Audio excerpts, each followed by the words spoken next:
If you own a home in Canada, 2026 could bring something many homeowners are simply not ready for. And it doesn't matter if you've lived here for 2 years or 20 years. It doesn't matter if your home is fully paid off or you still have a mortgage. This could affect you. There's a growing conversation right now about homeowners possibly being required to declare their property in a new way. And most people have no idea this is even happening. But here's the thing. The declaration itself is not what should worry you. What should worry you is what could happen if you get it wrong, or worse, if you ignore it completely. And we're going to talk about exactly that in just a moment. So if you own a home in Canada, or you're planning to buy one soon, stay with me. Because this is important. Let's start from the beginning. For years, owning a home in Canada was pretty straightforward. You buy the house, you live in it, you sell it one day. Done. Most Canadians didn't have to think too deeply about the tax side of it, especially if it was their main home, their primary residence. There was a protection built in for that. It was called the principal residence exemption, and it allowed Canadians to sell their home without paying tax on the profit. That was a big deal, and for a long time, a lot of people just assumed that protection was automatic, like, I live here so I'm fine. But that's where the confusion started. That's where a lot of Canadians began getting into trouble. Because the rules around that exemption and around declaring your home have been quietly shifting. And most homeowners don't realize this. See, the government has been paying closer attention to real estate for a few years now. They've been looking at things like who owns what, where, and how. They've been asking questions about vacant homes, about foreign ownership, about people who own multiple properties. And as they dug deeper, they started putting new requirements in place. One of those requirements is around declaration, around telling the government what you own and how you're using it. Now here's where people get confused. Because for a lot of homeowners, especially newcomers to Canada, the word declaration sounds scary.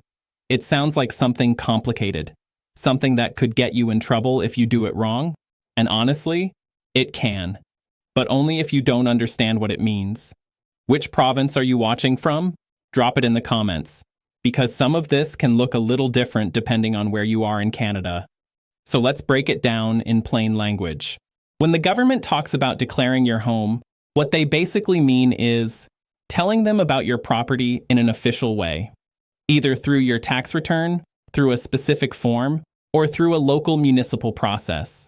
Depending on your situation, the declaration might be about confirming you live in the home. It might be about confirming it's your primary residence. Or it might be about reporting that the home is vacant or rented out. And here's what most people don't know. In some cities and municipalities across Canada, homeowners are already being asked to do this every single year. Yes, every year. Some cities require you to submit a declaration confirming how your home is being used, and if you miss that deadline, you could face a tax, a significant one, on top of your regular property taxes. Now you might be thinking, okay, but I live in my house full-time. I'm not trying to hide anything. Why would this affect me? And that's exactly what a lot of homeowners thought, right before they got hit with a bill they weren't expecting. Because the issue isn't always about hiding something. The issue is simply not knowing the requirement existed, missing a deadline, not filling in a form, assuming someone else took care of it, and then getting a letter in the mail that changes your year. This is where things start getting serious. And the 2026 conversations are making this even more important to understand right now. There's talk, and it's gaining a lot of momentum, about broader declaration requirements being rolled out across Canada, not just in major cities, not just for foreign owners or investors, but for everyday homeowners, regular families, people like you and me. And part of what's driving this is the government's ongoing effort to track real estate ownership more carefully. They want a clearer picture of who owns homes in Canada, how those homes are being used, and whether the right taxes and rules are being applied. In some cases, this connects to the underused housing tax, which is a federal tax that targets properties that are not being used as a primary residence. Now, this tax has mostly applied to foreign owners and certain corporations. But the rules around who has to file, who has to declare, have been wider than most people realized. Many Canadians who never expected to deal with this found themselves in a situation where they technically had to file a return, not because they owed money, but because the rules said they had to report, and some of them didn't, and that came with penalties. If you want to understand more about how new government rules are affecting people who move to Canada, especially immigrants and newcomers, I already made a full video on this. You can find it on the end screen or click the I button above. Now, back to 2026. Because things are expected to tighten further, the government has been signaling that more transparency around homeownership is coming. More reporting, more tracking. And for homeowners who have been coasting along assuming everything is fine without checking, 2026 might be the year that assumption gets tested. And the thing is, it's not just about taxes. It's about status. It's about your record. It's about having everything properly in order, especially if you're a newcomer, a permanent resident, or someone who travels frequently and doesn't always live in your Canadian home year-round. Because here's something a lot of people don't think about. When you declare your home as your primary residence, when you use that principal residence exemption, you need to actually be living there. That's the whole point of the exemption. It's for your main home, the place you actually live.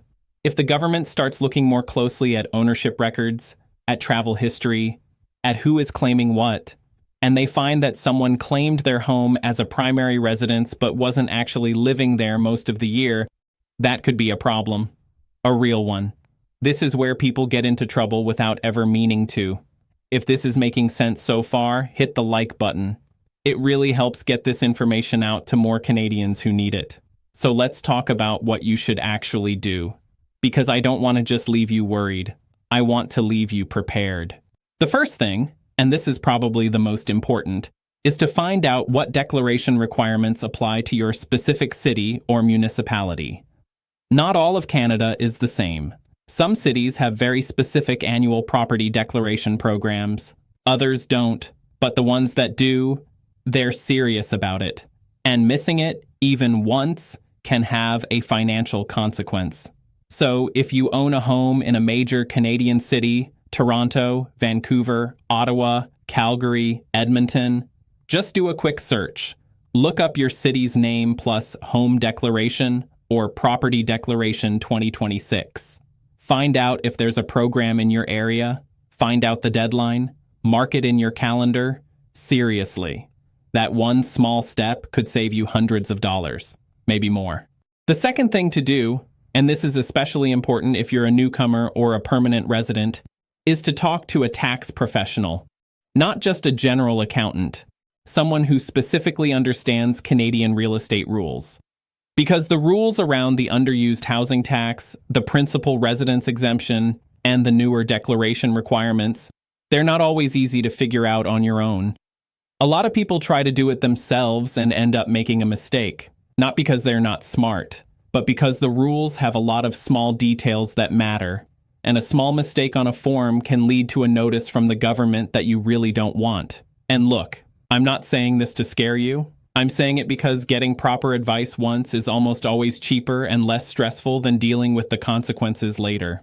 The third thing is, keep your documents organized. This sounds basic, but you'd be surprised how many homeowners don't have a clear record of the basics. When they bought their home, what they paid for it, what renovations or improvements they made, when they moved in, when they might have rented it out, even temporarily.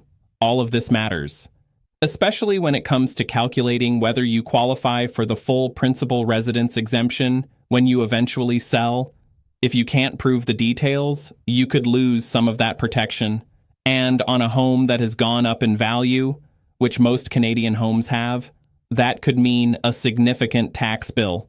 So even if you never plan to sell anytime soon, keep those records, keep your purchase documents, keep any renovation receipts, keep records of when you were living there, especially if there were periods when you were traveling or living somewhere else. Most homeowners don't realize this is something they need to track until it's too late. Don't be that person. Now let's talk about something that's specifically affecting newcomers and immigrants in Canada, because this group often has extra layers to deal with. If you came to Canada as a permanent resident, Or if you're working towards citizenship, your ties to your Canadian home can actually matter in ways that go beyond just property taxes. Your address, where you live, whether you can show that Canada is your actual home base, all of this can factor into your immigration status and eventually your citizenship application. And when you have a home, a physical property that you've declared and that's properly on record as your primary residence, it can actually work in your favor. It shows roots. It shows stability. It shows that you are genuinely building your life here. But if your property records are messy, if you've missed declarations, if there are questions about how your home was being used, that can create complications you don't want when you're dealing with immigration paperwork. This is an area where many people don't connect the dots. They think of the home declaration as a tax issue. They don't always see how it can ripple into other parts of their life in Canada. For anyone who wants to understand more about the Canadian Citizenship Alert 2026 and the new rules that could affect immigrant status, I already covered that in a previous video. Check the end screen or hit the I button above. It's worth watching. Now here's something else worth paying attention to. The underused housing tax, which I mentioned earlier, has been causing a lot of confusion. Originally, it was aimed at foreign owners. But the filing requirement, the requirement to actually submit a declaration to the government, applied to a much wider group than most people expected. Some permanent residents, some Canadians who owned property through a corporation or a trust, some people who co-owned a property with a family member who was not a Canadian citizen or resident. These people had to file, and a lot of them didn't know. And the government did enforce penalties, real ones, not symbolic slaps on the wrist. Now there have been updates and adjustments to that program, and the rules are still evolving, which is exactly why staying informed matters so much right now, because what was true last year might not be the full picture in 2026. The smartest thing you can do right now is not assume your situation is automatically fine. Take the time to check, spend an hour looking into it, or make a 30-minute call with someone who knows this stuff. The cost of staying uninformed is almost always higher than the cost of getting informed. Which province are you in? Let me know in the comments. And if you have a question about your specific situation, drop it below. A lot of times, other people in the community have been through the same thing and have useful perspective. For clear, simple, no-nonsense updates about Canada, whether it's real estate, taxes, or immigration, subscribe to this channel. I try to break things down in a way that actually makes sense. No complicated language, no confusing legal terms, just what you need to know, explained simply. Because honestly, Canada is a great country, and navigating it shouldn't feel overwhelming. You just need someone to explain things in plain language. And that's exactly what I try to do here. So let's quickly recap what we covered today. There are growing declaration requirements for Canadian homeowners. Some of these are already in place in certain cities. Others are being expanded or introduced in 2026. Missing a declaration, even if you live in your home full-time, can lead to unexpected taxes and penalties. The principal residence exemption is not automatic. It requires proper reporting. Newcomers and immigrants should pay extra attention because their property records can connect to more than just tax matters. And the smartest move is to check your specific city's requirements, keep your documents organized, and talk to a tax professional if you have any doubt. That's not a scary list. It's actually a manageable one. And now that you know what to look for, you're already ahead of most homeowners out there. If this video helped you understand something that was confusing before, hit the like button. It genuinely helps more people find this content. And here's what I want to leave you with. We've talked about home ownership declarations, taxes, and what's changing in 2026. But there's another layer to this story that's starting to get attention. It involves something that many homeowners in certain situations are quietly starting to notice.